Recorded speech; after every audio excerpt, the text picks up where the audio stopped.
안녕하세요.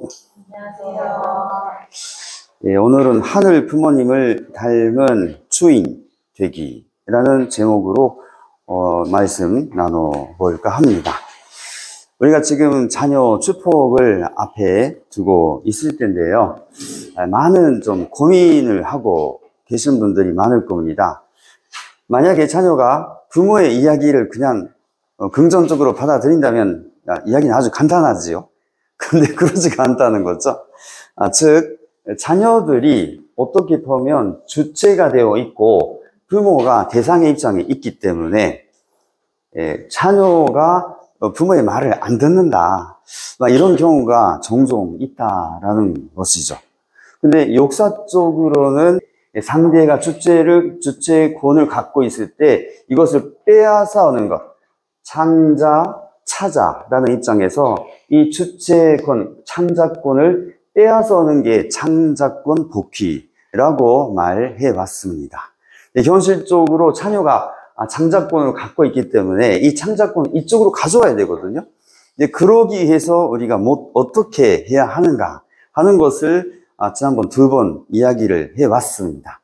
쉽게 말해서 자녀 쪽에서 주체, 창자권을 갖고 있기 때문에 쉽게 가져올 수가 없는 거죠. 그래서 어떻게 하느냐 할 때 부모가 하나님을 붙잡으면서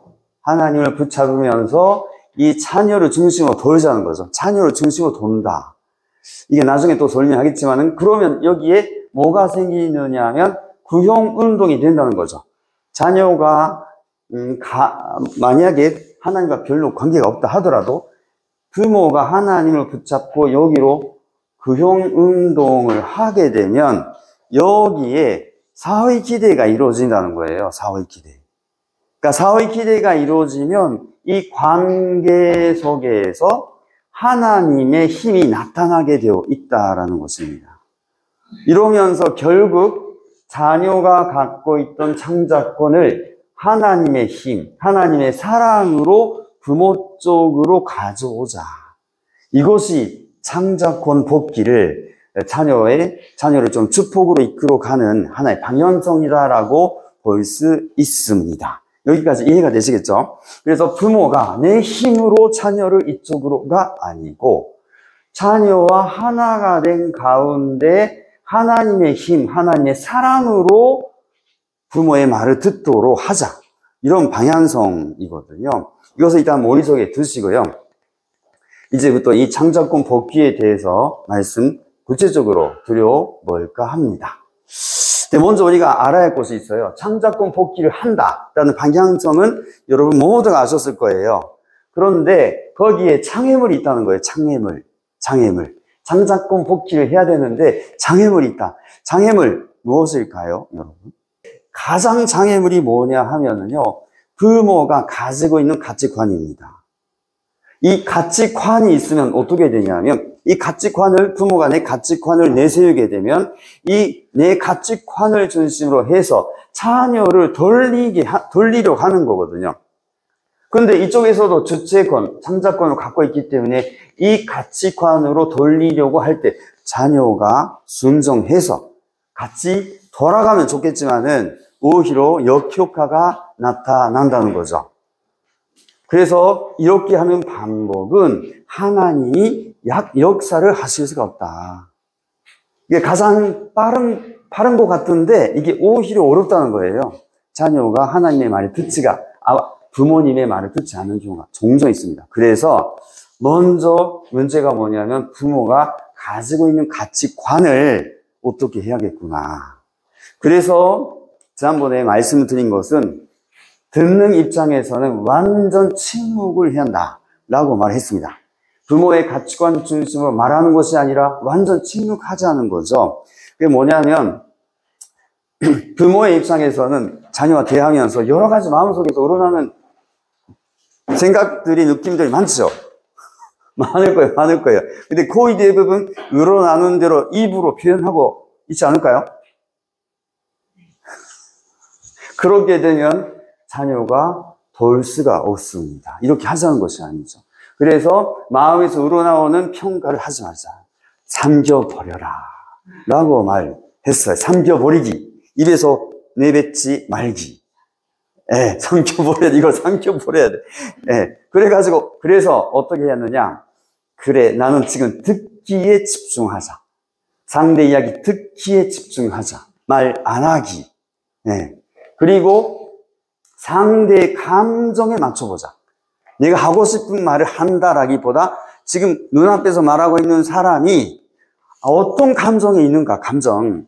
뭐냐면, 화가 났을까? 화가 나서 이러고 있을까? 슬퍼서 그러고 있을까? 아니면 힘들어서 그러고 있는 건지, 짜증이 나서 그러고 있는 건지. 이 상대, 그 자녀들의 감정에 초점으로 맞춰서, 이 사람 화가 났구나. 여기에 맞춰서 들어보자는 거죠. 이런 식으로 듣자는 거예요. 말하기 말고. 이해가 되시겠죠? 그래서 만약에 말하기 시작하면 자기 가치관을 중심으로 차녀를 돌리려고 하기 때문에 반발심이 생기겠죠. 그래서 말 안 하기입니다, 먼저. 자, 그리고 두 번째였습니다. 일단, 장자권 복귀하기 위해서는 여기가 잘 하나님 중심으로 돌아야 되는데, 자, 자녀가 부모를 중심으로 돌려고 할까요? 안 할까요? 거의 안 하겠죠. 그래서 어떻게 하느냐? 자녀가 부모 중심으로 도는 것을 바라는 것은 아니고, 부모가 차라리 자녀를 중심으로 일단 돌아보자, 구형운동 해보자는 것입니다. 구형운동을 하게 되면, 이거는 사회 기대를 이루는 곳이기 때문에 하나님이 역사하실 수가 있다는 거죠. 그래서 일단은 자녀를 중심으로 돌아보자. 그래서 지난번에는 절대 존경이라는 말을 썼습니다. 절대 존경하자. 자녀에 대해서. 구체적으로는 우리가 지금까지 써왔던 대화법을 바꿔야 합니다. 대화법을 바꾸기예요. 대화법을 바꿔야 돼. 예, 맨 처음에 왜라는 말 자주 쓰죠. 너는 왜 그래? 왜 그러냐? 이 왜를 많이 쓸 것 같은데요. 이 왜라는 말 쓰지 말아 주시기 바랍니다. 근데 왜라는 말은 말하는 사람에게 있어서 편하고 아주 간편한데요. 듣는 사람의 입장에서는 뭔가 비판을 받거나 평가를 받았다라는 느낌을 그냥 쉽게 줘요. 그렇기 때문에 왜라는 소리를 하지 않기. 예, 아시겠어요? 왜라는 소리 하지 않기. 예, 그래서 듣는 거예요, 듣는 거. 그리고 수긍, 그랬구나. 이렇게 간단히 이야기 알든 모르든, 그래. 이거만, 수긍만 해주기. 말하는 것보다 이게 훨씬 낫다는 거죠. 그리고 상대를 있는 그대로 받아들이기입니다. 있는 그대로. 이거 평가해서는 안 돼요, 절대로. 평가한 순간에 이 주체 입장에서 평가를 들어가게 되기 때문에 자녀가 도는 일은 거의 없습니다. 그렇기 때문에 있는 그대로 받아들이자라고 생각해야 돼요. 그래서 있는 그대로 받아들이기 위해서 가장 좋은 말이 무슨 말인지 알고 계십니까? 상대를 있는 그대로 받아들이는 말 있는데 어떤 말일까요? 여기 그렇구나 얘기했는데요. 그렇구나. 그럴 수도 있네요. 그럴 수도 있네요. 여러분, 그럴 수도 있네요라고 많이 말해보세요.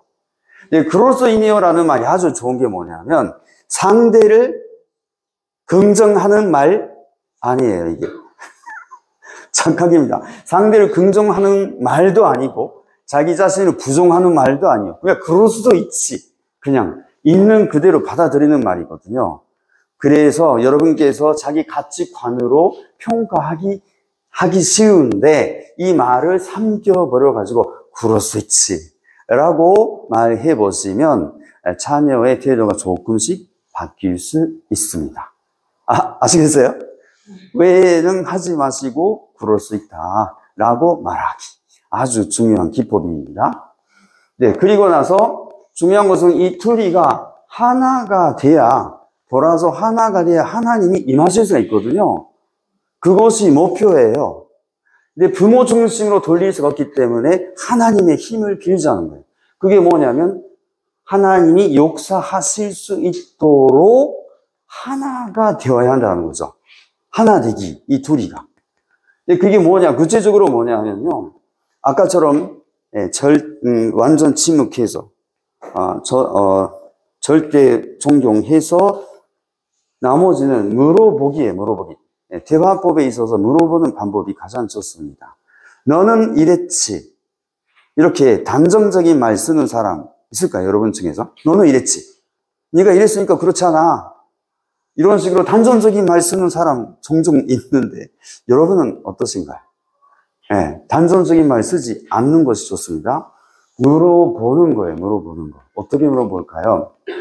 먼저 사건과 감정을 구분해야 합니다. 사건과 감정이 묶여가지고 이게 뗄 수가 없게 될 때 드라마라고 하거든요. 이걸 뗄 수가 없어요. 분리할 수가 없게 돼요. 그래서 사건과 감정을 구분하는 질문을 하면 좋습니다. 상대 이야기를 듣다가 이 질문함으로써 본인도 알 수가 있어요. 사건은 사건이고 내 감정은 감정이다. 왜냐하면 어떤 사건을 보더라도 느낌은 사람마다 다르거든요. 같은 감정을 느껴야 한다는 법이 없어요. 사람마다 어떤 사건이 좋아하면서도 느낌이 달라. 그래서 그 느낌 여러 가지 있는 중에서 하나를 너는 이 사건을 통해서 이런 감정을 느꼈구나. 이것을 나도 그렇지만 상대 본인도 인지할 수 있도록 사건과 감정을 구분하는 질문이 중요합니다. 구체적으로 보겠는데요. 사건을 확인하는 질문. 그 사건이 어떤 계기로 그렇게 됐지? 그리고 어떤 대화를 해서 대화의 내용, 오가는 말이 어떤 대화였지? 그때 어떻게 했어요? 행동. 이런 식으로 사건 중심으로 물어보는 질문이 필요해요. 또 하나는 감정을 물어보는 것입니다. 그때 그 사건 때 너의 마음은 어땠는가? 어떤 생각했는가? 그러니까 일부러 나눠서 물어보는 거예요. 이걸 통틀어서 물어버리면 사건과 감정이 이렇게 섞여가지고 어떻게 뚝도 아니고 죽도 아닌 게임이 되어버립니다. 그래서 사건과 감정을 구분해서 듣는다. 이것을 아주 잘 여러분께서 익숙하셔가지고 나누시면 좋을 것 같습니다. 그리고 또 중요한 질문이 있어요. 대화를 했지 않습니까? 그러면요, 그 상대의 마음 세계를 이쪽이 알아주기를 바라는 거거든요. 근데 대화를 했는데 전혀 모를 수 있잖아요. 그래서 물어보는 거예요. 쭉 어느 정도 대화를 하다 보면, 그렇구나. 이 사람은 무엇을 어떻게 생각하고 있겠구나. 라는 느낌이 들어오잖아요. 그래서 그 마음으로 상대를 판단해서는 안 되고, 대강, 이 사람은 이래서 이런 것은 아닐까라는 생각이 났을 때 물어보는 거예요. 지금 당신하고 이야기를 해보니까 당신의 마음은 이런 것 같아. 이렇게 느꼈어, 나. 근데 이 느낌이 맞냐? 맞아요? 라고 물어봐야 돼요. 이 물어보는 것이 아주 의미가 있습니다. 뭐냐면요. 맞았으면, 내가 대화를 잘 했구나라는 답이 나올 건데요. 안 맞았을 때가 중요해요. 사람은요, 내 마음에 대해서 알아주기를 바라기 때문에 안 맞았을 때 상대가 오히려 설명하기 시작해요. 말을 하기 시작하는 거라고. 이해가 되세요? 이게 틀렸다 맞다 중요하지가 않아요. 이 말 한마디를 함으로 상대하고의 관계가 깊어질 수가 있다는 것입니다. 그래서 대화를 하다가 어느 정도 나는 이 대화를 통해서 단순히 이렇게 이런 것 때문에 이렇게 고민하고 있는 건 아닐까라는 느낌이 들었어. 받았어. 맞아요? 물어보는 거예요. 반드시. 그거는 맞든 안 맞든 상관이 없어요. 물어보는 것입니다. 오케이, 여러분 이해가 되셨어요? 이 대화가 필요해요. 그리고 이제 앞으로 지금 오늘은 중보 기도에 대해서 말씀을 드리려고 하기 때문에 가장 핵심적 질문이 있어요. 여러 가지 대화를 하다 보면 이 상대가 이런 상황에 있고 이렇게 고통 속에 괴로움 속에 있구나. 여기까지 이해가 될 거예요. 대화 속에서. 하지만 그것만 가지고는 상대를 위해서 기도할 수가 없습니다. 뭐냐면 이 상황에 있는 상대가 앞으로 어떻게 되기를 바라고 있는지, 이 상황이 어떻게 되기를 바라는가 하는 것을 물어봐야 합니다. 즉, 이 상황이 어떻게 되기를 바라는 거예요? 이 질문 하셔야 돼요. 반드시. 아시겠어요? 대충 아시겠죠? 네. 이 상황을 어떻게 바뀌면 좋겠다라고 이 상대가 느끼고 있는지 알고 있는지에 대해서 반드시 물어봐야 합니다. 아셨어요? 네. 이렇게 해서 물어보게 돼서 둘이 하나가 되기 시작했어요.